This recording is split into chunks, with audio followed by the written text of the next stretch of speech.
Blanche Monnier. Este nombre puede no significar nada para ustedes, pero su historia ha sido uno de los mayores casos criminales del siglo XX. Detrás de este nombre hay una terrible historia donde el amor ha hecho más daño que bien, así que pónganse cómodos. Hoy retrocederemos en el tiempo para aterrizar en mayo de 1901 en el oeste de Francia, donde se descubrió la mujer confinada de Poitiers. Esta historia causó que mucha tinta fluyera, y es el caso de decirlo ya que ahora es el tema de grandes obras, así que si quieren saber todo sobre esta mujer y este despreciable asunto en el que se vio envuelta, quédense con nosotros, les prometemos un buen y jugoso caso. Empecemos. Una carta acusatoria. Todo comenzó una mañana de mayo de 1901 cuando el fiscal de Poitiers recibió una carta anónima denunciando un hecho de excepcional gravedad. La carta hablaba de una joven que fue encerrada en la casa de una tal Madame Monnier, privada de alimentos y viviendo en condiciones insalubres durante 25 años. En efecto, no era la primera vez que tales observaciones llegaban a oídos del fiscal.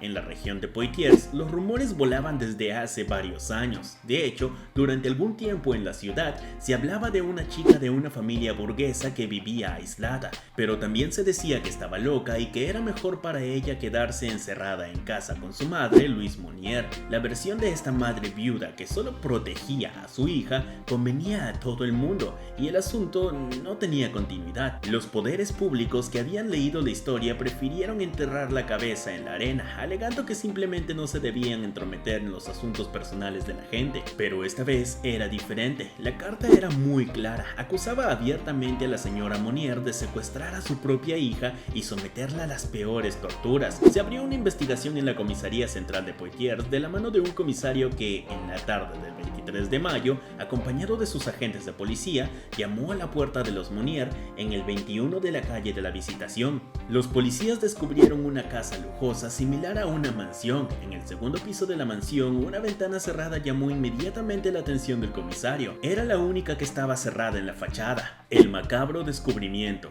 La casa estaba dirigida por Louise Monnier, una anciana que al principio intentaba alejar a los visitantes. A través de su criada, les pidió que se dirigieran a su hijo, que vivía a un tiro de piedra de su casa. Los policías obedecieron, pero también fueron rechazados por el hijo de Louise. Bien decididos, finalmente lograron hablar brevemente con él. Este último se libró de toda responsabilidad y dijo que no sabía nada de lo que estaba pasando en la casa de su madre. Los oficiales tocaron el timbre una vez más en la puerta de Louise Monnier. Esta vez ella les da la bienvenida y rápidamente se sube a su gran caballo para intimidarles, pero quizás había subestimado la tenacidad del comisario, que a pesar de todo logró llegar al segundo piso de la casa, y lo que descubrió está más allá de toda comprensión. Apenas habían puesto un pie en el cuarto cerrado, los oficiales fueron atrapados por un olor pútrido y metífico en sus gargantas. El comisario, amordazado, ordenó al hijo de Louise Monnier que abriera las persianas. La luz del día les ofrece entonces un cuadro abominable. Se les aparece el cuerpo desnudo y esquelético de una mujer medio muerta,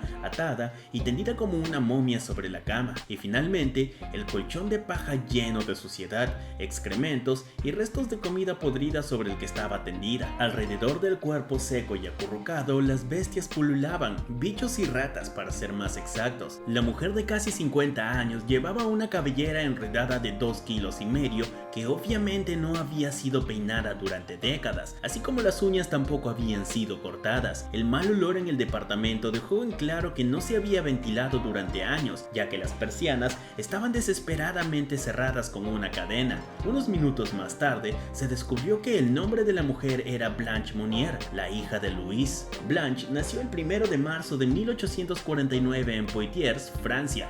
Viene de una gran familia realista burguesa. Su padre, Charles-Émile Monnier, era un hombre de letras, antiguo decano de la Facultad de Letras de Poitiers. Desde su muerte, Blanche vivió sola con su madre y sus sirvientes. Pero volvamos a los hechos. Blanche es inmediatamente enrollada en una manta para ser trasladada al hospital. Con toda la fuerza de su cuerpo de 25 kilos, la mujer de 52 años comienza a suplicar a los oficiales que no la saquen de su pequeña y querida cueva. En el hospital, la larga cabellera es cortada y guardada como evidencia para el juicio. Recupera rápidamente el peso, 10 kilos en 10 días, y acepta asearse. Por otro lado, su estado psicológico es una verdadera ruina. Muestra un gran retraso mental. Responde vagamente a las preguntas, pero no hace ninguna. Blanche vivió en su pequeña burbuja, aunque peor. La verdad sale a la luz durante el juicio. El 24 de mayo de 1901, el juez ordenó el arresto de Louise Mounier, entonces de 75 años, y su hijo Marcel.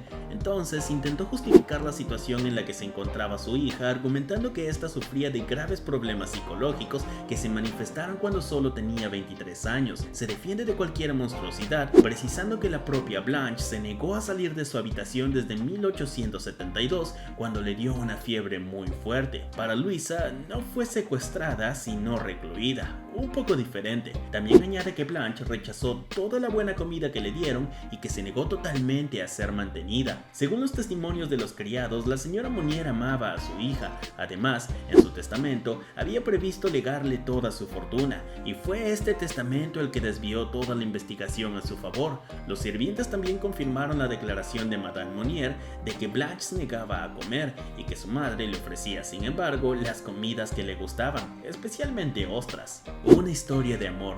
Según la opinión pública, que en ese momento ya se había formado su propia opinión sobre el asunto, los comentarios de Louise Mounier no eran más que tonterías, porque detrás de esta terrible historia había otra muy dolorosa. Muy rápidamente se extendió en la ciudad el rumor de que el secuestro estaba relacionado con una aventura amorosa entre Blanche Mounier y un abogado de 38 años, un republicano llamado Victor Calmel, una aventura a la que los padres de Mounier se oponían estrictamente. En este caso, Louise Mounier, quien tenía una desafortunada reputación de persona dura, mala y extremadamente autoritaria. Solo durante el juicio saldría la verdad, una verdad que confirmaría los rumores y daría más información sobre este famoso asunto prohibido. Jean-Marie Agustin, el profesor de la Facultad de Derecho y Ciencias Sociales de Poitiers, quien estudió el caso a fondo, argumentó que basándose en las costumbres y la moral de la familia Mounier y en el testimonio de los sirvientes, el confinamiento forzoso estaría más justificado, sobre todo porque en aquella época había una tormenta en el aire entre los partidos políticos republicano y monárquico. Todo el pueblo oyó hablar de un futuro matrimonio entre los dos partidos, pero al final nunca tendría lugar, y desde ese día no se ha visto a Blanche vagando por el pueblo. Para disuadirla de esta unión, los Mouniers no tuvieron más remedio que encerrar a su hija. Esta última se volvió completamente loca por ello. Otro rumor era que Blanche había tenido un hijo de esta unión clandestina y que los padres habrían hecho desaparecer al recién nacido y lo habrían enterrado en su jardín, pero nunca sabremos qué pasó realmente con este bebé. La corte guardaría silencio sobre este amorío para resaltar las enfermedades que sufrió Blanche Mounier.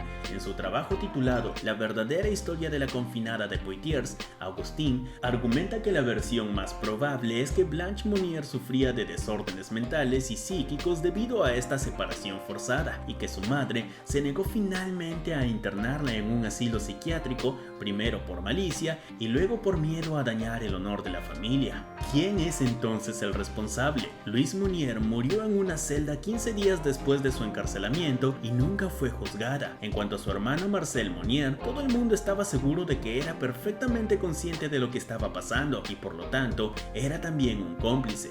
Fue juzgado y condenado el 11 de octubre de 1901 a 15 meses de prisión por actos de violencia antes de ser absuelto 6 semanas después. Esta vez la justicia se puso de su lado, ya que el segundo recurso puso de manifiesto que las enfermedades psicológicas que padecía Blanche eran incurables y que la administración de los cuidados era, en su caso, inútil. Por otra parte, la señora Mounier, por su carácter despótico, se negó totalmente a dejar que su hijo interviniera en estas historias. En efecto, Marcel habría intentado en numerosas ocasiones comprometer a su hermana, pero Luisa le habría impedido hacerlo. En ese momento no existía la noción de asistencias a personas en peligro, y mientras no hubiera violencia directa contra la víctima, no se podría reconocer la culpabilidad de Marcel Mounier. Salió del tribunal con una simple reprimenda. Después de este último juicio, Marcel vendió todas sus pertenencias y se fue a vivir a Cibourg, en los Pirineos. Murió allí en junio de 1913. En cuanto a la protagonista de esta historia, permaneció en el asilo psiquiátrico de Blois durante más de 10 años, nunca recuperó la cordura y finalmente murió el 13 de octubre de 1913 a la edad de 64 años.